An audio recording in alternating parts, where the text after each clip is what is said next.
طبعا أزمة عزيزي المستمع فنجان جبروت اف ام.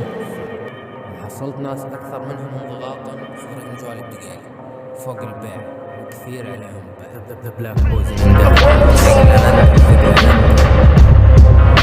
جبل الذاكرية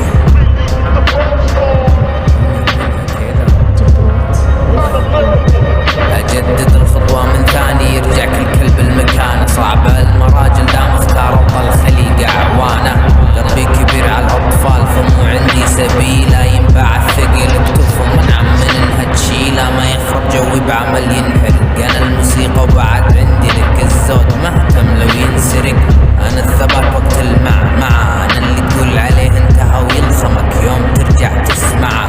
خضوعكم حتمي يرمي وفيهم يحتمي نغني الراب بس موسيقتي لكم ما تنتمي تحاربني ببلاغ ظنك تخفي اثر قدمي بوجهك تركته ويتجدد لا تستعجل على مهتمي فنجال كسرته وقوة العبرة افعالهم تعدت اطار الفن بلاغات وانا مو في بالهم والواطي الخاين يشابه صفاتهم شفته سرب الامل وصار يتبلع همته مصيبة لو لجل الموسيقى الناس صارت تتبلع على من تعزم واطيرة التحقيقة مصيبة لو لجل الموسيقى الناس صارت تنهان وتعتذر وتغدر وتلجأ لوط الخليقة انك لك ما تفكر بالخطوة طبيعي بتكون سيء بانجازك اللحظي الوهم لكن مع مرور الوقت بتكتشف المحصلة كانت الإهانة مع قليل من الأرقام هم إذا ما فازوا بالقوة بيفوزوا بأرقام من سبي فكرتهم شارين الشخص يطلعوا طمعانين به